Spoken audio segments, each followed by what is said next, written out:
अंगुलीमाल एक खूंखार डाकू था जो मगध देश के जंगल में रहता था।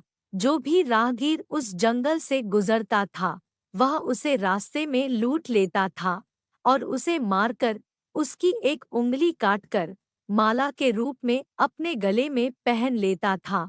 इसी कारण लोग उसे अंगुलीमाल कहते थे। एक दिन उस गांव में महात्मा बुद्ध आए। लोगों ने उनका खूब स्वागत सत्कार किया।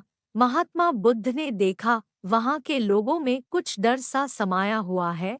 महात्मा बुद्ध ने लोगों से इसका कारण जानना चाहा। लोगों ने बताया कि इस डर और आतंक का कारण डाकू अंगुलीमाल है। वह निरपराध राहगीरों की हत्या कर देता है। महात्मा बुद्ध ने मन में निश्चय किया कि उस डाकू से अवश्य मिलना चाहिए। बुद्ध जंगल में जाने को तैयार हो गए तो गांव वालों ने उन्हें बहुत रोका, क्योंकि वे जानते थे कि अंगुलीमाल के सामने से बच पाना मुश्किल ही नहीं असंभव भी है। लेकिन बुद्ध अत्यंत शांत भाव से जंगल में चले जा रहे थे। तभी पीछे से एक कर्कश आवाज कानों में पड़ी, ठहर जा, कहाँ जा रहा है। बुद्ध ऐसे चलते रहे मानो कुछ सुना ही नहीं। पीछे से और जोर से आवाज आई, मैं कहता हूँ ठहर जा। बुद्ध रुक गए और पीछे पलटकर देखा तो सामने एक खूंखार काला व्यक्ति खड़ा था। लंबा चौड़ा शरीर, बड़े हुए बाल, एकदम काला रंग, लंबे लंबे नाखून, लाल लाल आंखें, हाथ में तलवार लिए वह बुद्ध को घूर रहा था। उसके गले में उंगलियों की माला लटक रही थी। वह बहुत ही डरावना लग रहा था। बुद्ध ने शांत व मधुर स्वर में कहा, मैं तो ठहर गया, भला तू कब ठहरेगा। अंगुलीमाल ने बुद्ध के चेहरे की ओर देखा।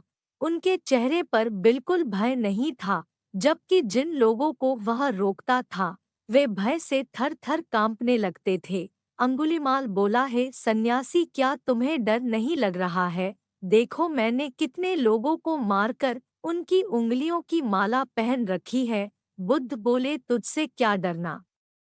डरना है तो उससे डरो जो सचमुच ताकतवर है। अंगुलीमाल जोर से हंसा, हे साधु, तुम समझते हो कि मैं ताकतवर नहीं हूँ। मैं तो एक बार में 10-10 लोगों के सिर काट सकता हूँ।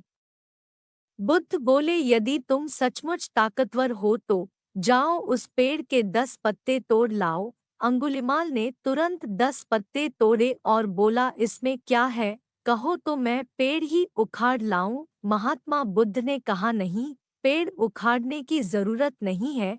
यदि तुम वास्तव में ताकतवर हो तो जाओ इन पत्तियों को पेड़ में जोड़ दो। अंगुलीमाल क्रोधित हो गया और बोला, भला कहीं टूटे हुए पत्ते भी जुड़ सकते हैं।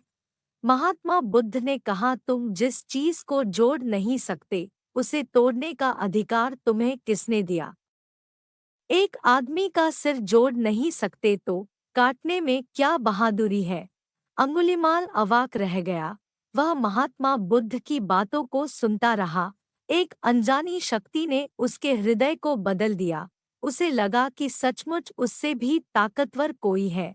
उसे आत्मग्लानि होने लगी। वह महात्मा बुद्ध के चरणों में गिर पड़ा और बोला, है महात्मन, मुझे क्षमा कर दीजिए। मैं भटक गया था, आप मुझे शरण में ले लीजिए। भगवान बुद्ध ने उसे अपनी शरण में ले लिया और अपना शिष्य बना लिया। आगे चलकर यही अंगुलीमाल एक बहुत बड़ा साधु हुआ।